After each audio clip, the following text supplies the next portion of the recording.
mko huru na mmeanza na operation mbalimbali ambazo mmepita kwenye baadhi ya mikoa kuzungumza na wananchi, kufanya siasa kama ilivyokuwa awali. Kwa sababu tunatambua kwamba Chadema ndio chama kikuu cha upinzani nchini Tanzania.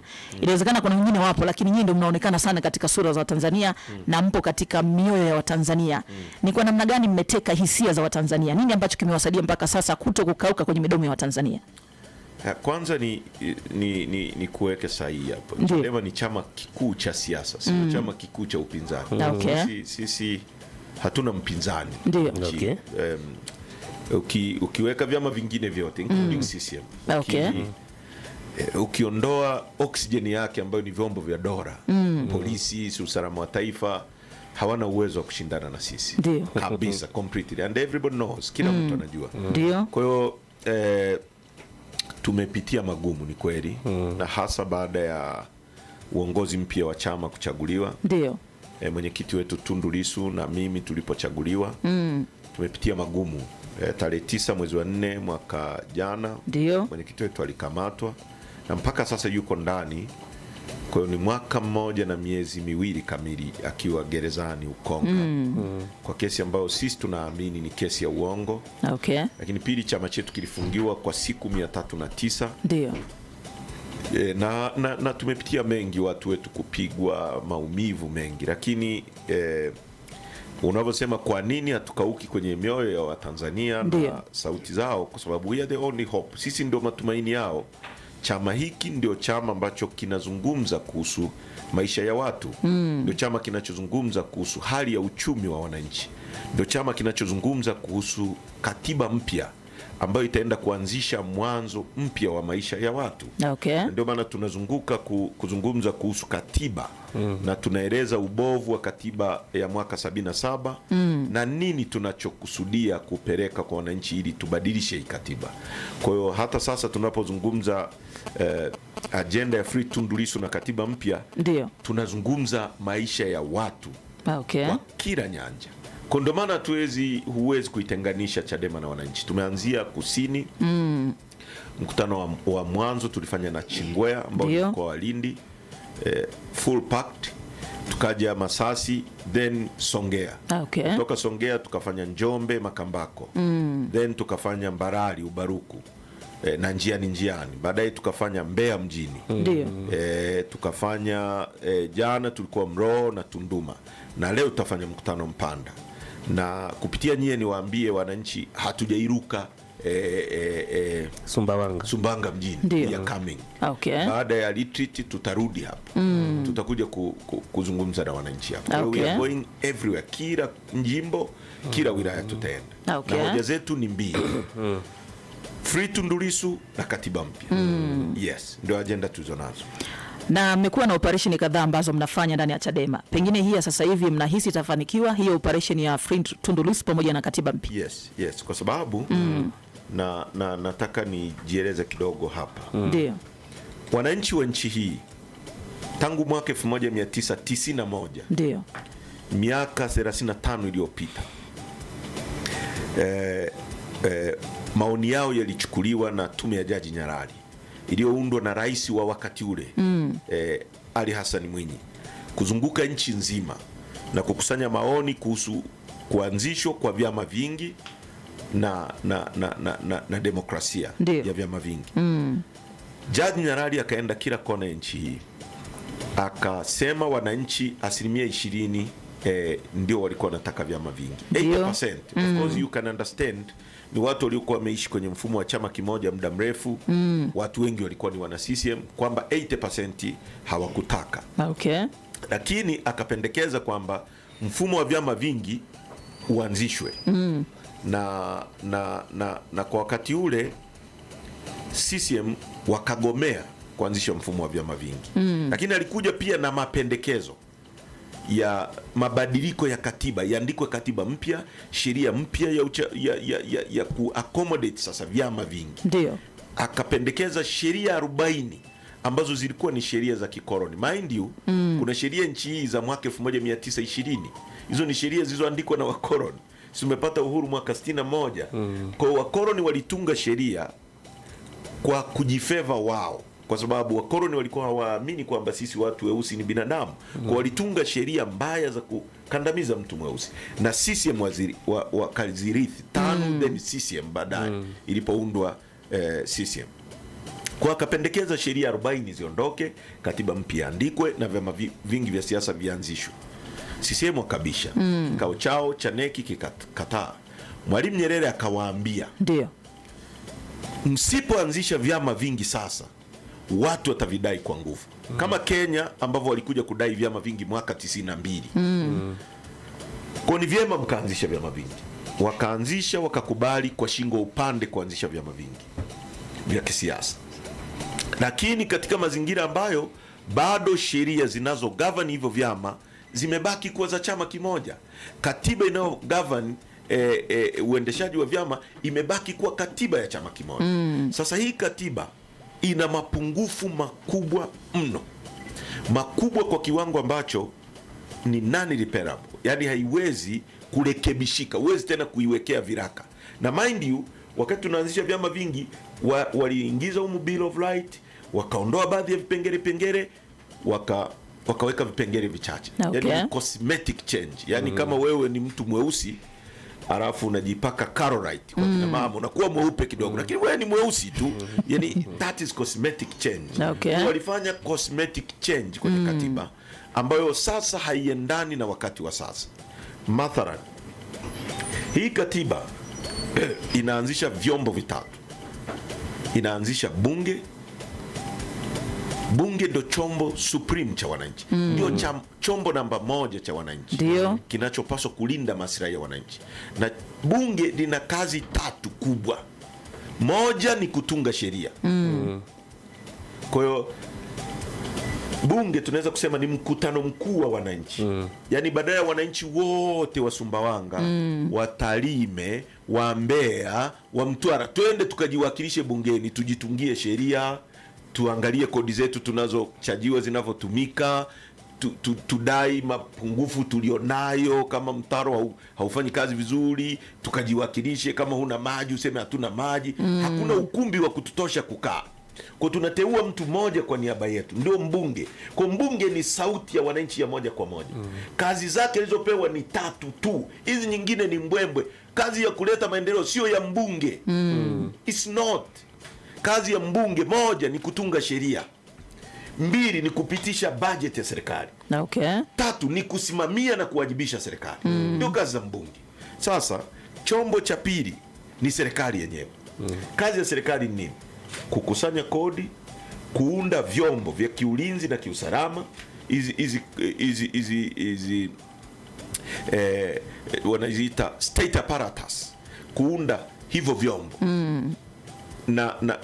na kuvisimamia viderive kwa wananchi. Kuderiva nini? Kuleta maji, kuleta barabara, kufundisha watoto, kuleta madarasa, kujenga uchumi wa mwananchi mmoja mmoja, kusimamia, kufanya mambo yote, kusimamia rasilimali za nchi ambazo mathalani sisi ni nchi pekee duniani ambayo Mwenyezi Mungu ameipa upendeleo pekee. Okay. Unajua hili jambo wanalizungumza watu wanalichukua. Hii nchi Mungu ameipendelea sana. Anaipenda. Dhahabu iko kwenye nchi nyingi. Ukienda maji yako kwenye nchi nyingi. Ukienda almasi yako ziko kwenye nchi nyingi. Lakini kuna kitu peke yake ambacho hakipatikani kwingine kokote. Kipo Tanzania tu. Tanzanite. Okay. Na Ngorongoro Crater. Kwa kuna vitu viwili ambavyo Mungu ameviweka hapa. Ngorongoro in fact iko kwenye maajabu 7 ya dunia. Kwa sisi Mungu ametupendelea. Kwa serikali ipo kwa ajili ya kulinda ardhi yetu ambayo ina rasilimali hizo: dhahabu, maji, mbuga za wanyama, misitu, milima mirefu kuliko yote Afrika, Kilimanjaro wa pili duniani, ziwa lenye upana kuliko yote Afrika la pili duniani, nickel na cobalt zinazotumika kutengeneza injini za ndege na betri za simu zinatoka Tanzania, gesi, makaa ya mawe, everything that we have. Okay. Serikali inapaswa kusimamia ili ilete iviendeshe hivi vitu kwa ajili ya nini? Katiba hii ibara ya 8 inasema wananchi ndio msingi wa mamlaka na madaraka yote. Lakini B inasema kwa wananchi ndio wataweka serikali madarakani. Lakini sehemu B inasema lengo kuu la hiyo serikali iliyowekwa na wananchi itakuwa ni ustawi wa wananchi. Kupitia nini? Kupitia rasilimali zao, kodi zao. Hicho ni chombo cha pili. Chombo cha tatu ni mahakama. Mahakama kwa ajili ya nini? Ya kudispense justice, kutoa haki. Tunaelewana? Sasa hivi vyombo vyote viwili, mahakama na bunge, mahakama na serikali, vinategemea bunge. Bunge ndio linaitungia mahakama sheria za kutekeleza ambazo haziwakandamizi wananchi, kwa sababu bunge ni chombo cha wananchi. Lakini vile vile bunge ndio linapaswa kusimamia serikali kwamba wewe unauza madini yetu, mbona umekula rushwa? Bunge likiona serikali haisikilizi, linaifukuza serikali. Bunge lina uwezo wa kupiga vote of no confidence kwa rais, likamfukuza rais. Kama ni bunge, lakini sio hili kini macho hiki. Hakuna bunge hapa. Okay. Kwa hiyo ndio maana yake. Lakini sasa hii katiba kwa ubovu wake, ukisoma ibara ya 63 inasema rais ni sehemu ya bunge. Yaani rais muhimili wa serikali, lakini vile vile rais ni sehemu ya bunge. Kwa hiyo rais wa nchi ni popo, ni mnyama, wakati huo ni ndege. Yaani rais anakuwa sehemu ya bunge ambalo linapaswa kumsimamia. Yaani unawezaje kujisimamia wewe mwenyewe? Rais anateua wabunge 10 ambao wanapaswa kumsimamia. Sasa ndio maana ufisadi unatamaraki kwenye nchi, ndio maana sheria mbovu zinapitishwa. Kwa mfano hii sheria ya fedha, na naongea kwa haraka sana kwa sababu muda wangu ni mfupi. Na sisi tuna maswali ya kukuuliza kidogo mheshimiwa, maana nitawapa nafasi. Hii katiba, hii sheria ya fedha ya mwaka 2026 ndio imekuja na mapendekezo kibao ambayo ni mabaya sana kwa mwananchi wa kawaida. Mojawapo ni kwamba wananchi watatakiwa kuchajiwa kwenye mazao yao 1% ya mauzo. 1% ya mauzo. Sasa hii ni tofauti na ule ushuru wa halmashauri. Hii inakwenda kuchaji TRA. Kwa TRA itaenda kuchaji wakulima sasa, wakilima mahindi.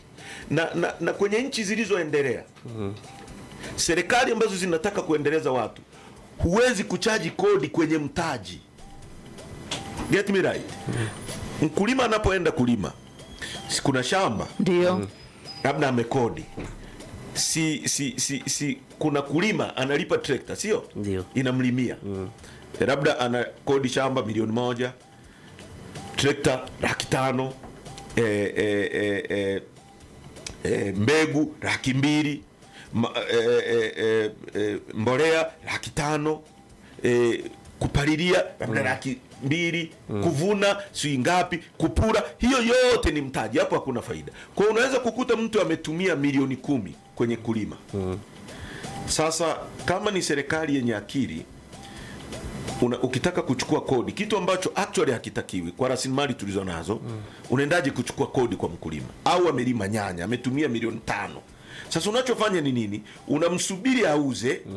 Akiuza 11,000,000, unamwambia hii ni mtaji, toa 10,000,000 yako, weka pembeni, kodi ulipie hii kwenye hiyo 1,000,000. Hii 1,000,000 ndio inavyotakiwa kuwa. Lakini serikali inachukua kodi mpaka kwenye mtaji, kwenye gross. Sasa hawajui kwamba mtu anaweza kutumia 10,000,000 kulima, alafu mvua zisinyeshe, alafu apate 9,000,000, na hiyo 9,000,000 umepata hasara, bado watakuchaji kodi. Ndio mapendekezo waliokuja nayo kwenye hii sheria. Kwa nini? Kwa sababu hatuna bunge. Hii sheria, hicho ni kifungu cha 106. Hii sheria ya fedha inapendekeza bodaboda wachajiwe ongezeko la usajili wa bodaboda kutoka 95,000 mpaka 1,500,000. Sasa nimepenyezewa asubuhi nilipoisema kwenye mkutano Mbeya jana, eti wameiondoa. Sina uhakika, imeondolewa. Nazungumza kilichopo kwenye sheria nilionayo hii hapa, finance bill. Bodaboda aongezewe usajili kutoka 95,000 mpaka 1,500,000. Hii sheria inapendekeza serikali kwenda kukopa benki kuu. Kwenda kukopa benki kuu maana yake nini? Ni kwenda kuprinti fedha. Hii sheria inapendekeza vitu vingi vya hovyo. Ukiwa unauza mnyama, ng'ombe wako, uchajiwe 2% bila kujali kwamba ulimpa majani ya shilingi ngapi, ulimchoma madawa ya shilingi ngapi, ule mtaji uliowekeza kwenye hiyo ng'ombe hawajali. Sasa tungekuwa na bunge la wananchi, lingeondoa haya maswala. Lakini vile vile hii sheria inapendekeza kwamba mwaka 2017 baada ya madini yetu kuwa yanaibiwa yatunufaishi, tulitunga sheria 2. Mimi nilikuwa bungeni. Ndio. Sheria ya kwanza ilikuwa inaitwa Permanent Sovereignty ya Natural Resources. Yaani umiliki wa kiinchi wa rasilimali za nchi yetu kwamba ni za kwetu. Hata mtu kama amewekeza hapa, bado hizo mali zinabaki kuwa za kwetu. Hiyo ni sheria namba 1. Ya pili, tulitunga sheria inaitwa Review and Renegotiation Contract Unconscionable Terms, sheria ambayo inaruhusu kupitia mikataba yote yenye makosa ambayo watu waliingia huko nyuma, ya madini, ya dhahabu, ya chuma, ya nini, ya rasilimali zote walizokabidhiwa, na tukazibadilisha. Hizo ni sheria mbili ambazo zilikuwa muhimu sana kwa nchi yetu. Sasa hii sheria ya fedha ya mwaka huu, kifungu 109, kifungu 169 au 109 kama sijakosea, kinakwenda kuanzisha kitu ambacho wanasema hivi 169, kwamba kifungu cha 169 kinapendekeza kuongeza ili kutambua masharti ya msamaha wa kodi ya mapato yaliyo kwenye mikataba ya msingi iliyosainiwa baina ya serikali na wawekezaji wa madini, kwamba hiki kifungu kinakwenda kuruhusu baraza la mawaziri likikaa linaweza kusamehe mgodi wa North Mara kulipa kodi. Maana yake nini? Mgodi wa North Mara ambao unachukua mafedha mengi, matilioni kwa matilioni, wanaweza kusamehe kodi. Mgodi sio wa wapi wanasamehe kodi, mgodi wa chuma, mgodi wa makaa ya mawe, wamependekeza kwamba baraza la mawaziri lina uwezo wa kusamehe. Sasa ungesema labda baraza la mawaziri basi linaweza kuwa na akili ya kukataa, lakini baraza la mawaziri lipi ambalo rais ameteua mkwe wake anaweza kumkatalia wakiwa kwenye kikao? Na ameteua mtoto wake. Listen, niache nieleze hii, naeleza ukweli, ni fact tu. Kama mmeniita relax, kwa sababu nataka kusema ukweli. Ili tutibiwe, lazima dawa inayotakiwa iingie, ile inayotakiwa. Sasa hili baraza la mawaziri halina uwezo wa litapitisha tu hivi vitu. Na kwa nini baraza la mawaziri liamue kitu kinachovunja sheria tuliyoitunga? Wanatengeneza mazingira ya kwenda kusamehe kodi kwa watu matajiri, ambao duniani kwingine matajiri ndio wanalipa kodi kusaidia maskini. Sasa unaweka sheria ya kukusanya kodi kwa mama anayeuza nyanya, mkulima wa nyanya wa debe, alafu unaenda kuondoa kodi kwa mikataba ya madini. That is insanity, ni uenda wazimu. Sasa hii yote inatokana na nini? Katiba mbovu na mengine mengi. Tunaweza kuzungumza asubuhi mpaka jioni tukieleza mapungufu makubwa ya haki za watu, ya namna ya teuzi zenyewe hizo. Rais anateua jaji, rais anateua mkuu wa mkoa, rais anateua mkurugenzi wa usalama, rais anateua mkuu wa majeshi, anateua si nani. Sasa hawa watu wote mwisho wanakuwa subordinate wa rais. Ana uwezo wa kuondoa wakati wote bila kusema kwa nini ameondoa. Nchi nyingine zote zimetoka huko. Sasa tunataka tubadili katiba hii, tuweke misingi mipya ambayo itaanzisha ili taifa na tuweze kupiga hatua, tuondoe umaskini wetu kwenye nchi hii. Kwa kweli kabisa ni umaskini wa kutengeneza. Tuna rasilimali za kutosha za kuenjoy. Nyie mko hapa, ndio saidieni kuelimisha umma. Someni nchi kama Singapore ilikuwa wapi wakati tunapata uhuru. Someni nchi kama Korea tunayonunua. Nimeona hapa mna hizi AC za Samsung, simu za Samsung. We were together 1961. Korea wamepigana vita wenyewe kwa wenyewe ya mwaka 1955, Korean Civil War, tukawaacha. Leo wanatengeneza kila kitu. Sisi hatutengenezi toothpick ya kutolea nyama kwenye meno kwa makusudi ya uongozi. Nyie mnahitaji kuenjoy, mnahitaji kula maisha duniani hapa, na rasilimali zipo. Unahitaji uje hapo upaki Prado yako uingie kutangaza hapa. Unahitaji kuwa na nyumba nzuri, enjoy. Kwenye ujana wako rasilimali za kufanya hivyo zipo. Tatizo ni uongozi wa kifisadi unaowekwa na katiba hii. Kwa hiyo lazima tuipigie katiba hii kelele, tuiondoe, tuweke watu watakao kuwa responsible. Niko tayari kwa maswali.